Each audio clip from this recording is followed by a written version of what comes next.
الله يضلكيني نبضات ودورتيو الله يضلكيني نبضات ودورتيو دقم لاقو نقاديو دولة لاقو كالسوية هاي دادي سنوي هذا يوها تسيه محمود إبراهيم علي وبرنامج كاسي نوسو ديالك كلا سocoteenna waa laanta af Soomaaliga idaacada VOA haatan Suudaan xaaladda magaalada Khartoum ee dalka Suudaan ayaa maanta degan kadib markii ay saameeyeen banaanbaxyo ka socday gobolada dalka oo looga soo horjeedo go'aan ay dawladdu ku baabi'isay barnaamijka shidaalka qiimaha hoose la siisto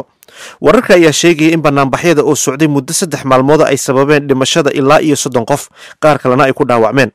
xarumaha caafimaadka ayaa sheegay in banaanbaxyadan dadka ku noqday ay ahaayeen dad rayid ah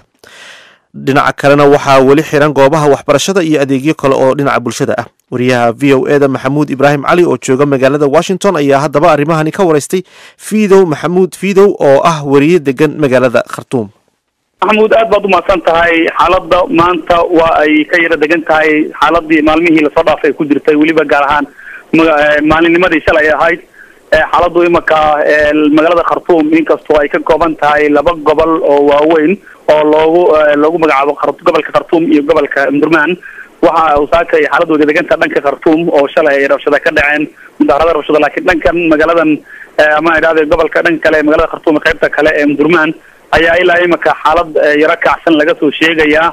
oo ay xataa ay suurtagelin in xataa xiriirka si fiican oo loola xiriiro waxa jira in ay ka yara xogaa yar ay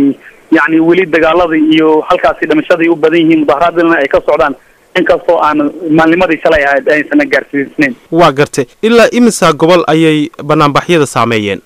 gobollo fara badan bay inta badan ay saameeyeen 2 gobol oo ka tirsan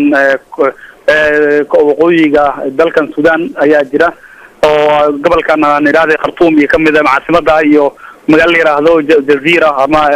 gobolka Jazeera caasimadiisa wadamada la yiraahdo sidoo kale dhankan galbeedka Darfur baa laga sheegay laftirkooda inay magaalada ay ka dhaceen mudaharaadyo iyo gobol kale oo isagana lagu magacaabo Gadarif oo isagana sidoo kale ay mudaharaadada ugu dhaceen in badan maalmaha wuxuu ka bilowday laakiin dhanka badan magaalada la yiraahdo Madani oo ka tirsan gobolka Jazeera arrintaasina u badneed waxyaabaha inta badan keeni kara oo ama arrintan sababay mudaharaadkana waxa weeyaan in shidaalka maalmahan dawladda go'aan ku gaartay in shidaalka gabi ahaanba deeqo ama taageero ay ku bixi jirtay lacag dheeraad ay ku dhiibi jirtay si oo shidaalka qofka muwaadinka oo lacag yar ugu iibsado ay ka joojisay taageeradaasi ay bixi jirtay dhawaan madaxweynaha shirjaraad Khartoum ku qabtay ayuu ku sheegay in dawladda aysan u dulqaadan doonin ama aysan awood u lahayn in ay taageeradaasi ay ama lacagtaasi ay ku bixi jirtay shidaalka inay bixiso ama ay si wado arrintaas waa gartay ma la garanayaa tirada dadka wax ku noqday banaanbaxyadan maalintii ugu xumeed ama aad ugu darneed maalinimada shalay ahayd waxa jiray dhimasho aad fara badan oo dad fara badan wax ku yeeloobeen Khartoum magaalada Khartoum iyo caasimadda labadeeda dhanba Omdurman iyo magaalada dhanka Khartoum oo shalay aad bay u saameysay waxa magaalada dhan shalay isqabsaday cirkeeda qiiq aad u madow oo aad moodo Ciryaamo oo dadka xataa cadceeda ka qariyay iyagoo dadku mudaharadaasha ay gubayeen taayarada gawaarida kuwooda ugu waaweyn ay isgoos walba ay dhigeen islamarkaana ay ku gubeen ay magaaladan soo qasatay dadkiiyo laftirkooda booliskiiyo laftirkooda ayana isticmaalay sidii ay ku kala eri lahaayeen si rasmi ma jirto tiro la sheegay ama ay tiro xadidan laakiin 20 kor u dhaafayaan ay dadku ay sheegayaan laakiin tiro rasmiya ama tiro koob rasmi oo jihar rasmiya ay maanta ay ka soo arintaas shalay ka soo saartay ma jirto waa inkastoo aan kugu daray Maxamuud waxa jiray isagana waxyeelada wax soo gaareen wiil Soomaaliyeed oo kamid ah ardayda Suudaan wax ka baranaysa waliba daraasada sare ee Suudaan ka waday oo isagu meel mudaharaada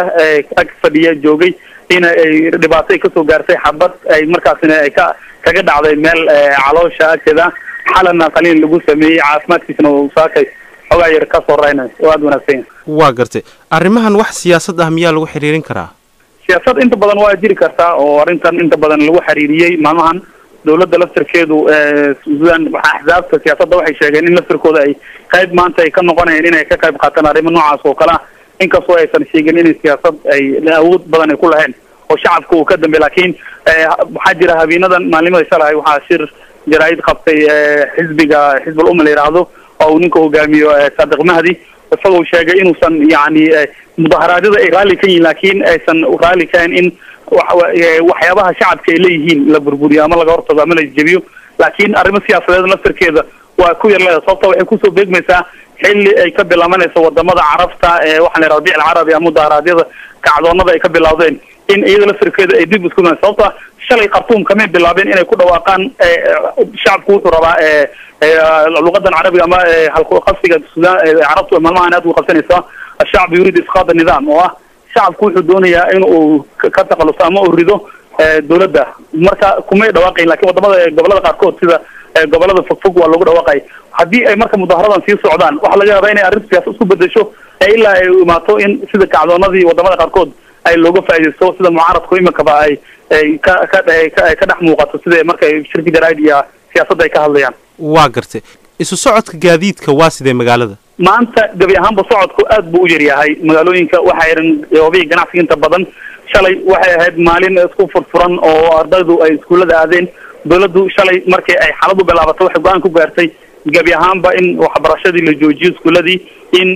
meherooyinkii ama shaqooyinkii dadka shacabka iyaga ayaa iskood u xiray sababna ugu tigsadeen in iyaga laftirkooda ay naftooda u baxsan waayeen waxaa magaalada ku yaraaday gawaarida shaksiga ama sida gaarka loo leeyahay inay magaalada maraan sababtoo ah dadka mudaharaadayaasha ee rabshadaha wada waxa ay sameynayeen inay ugaarsanayeen gawaarida sida qaarka loo leeyahay marka shalay ay dhacday in hoteelo wadamo ajaaniba ay leeyihiin ama maalgashiyaal caalami ay dalkan ku lahaayeen in laga jebiyey qoraaradahoodii aad loo tuuriyey aad ayuu mahadsan yahay kaasi waxau ahaa wariye fiidow maxamuud fiidow ah wariye degan magaalada Khartoum ee dalka Suudaan oo khadka telefoonka ugu waramayay Maxamuud Ibraahim Cali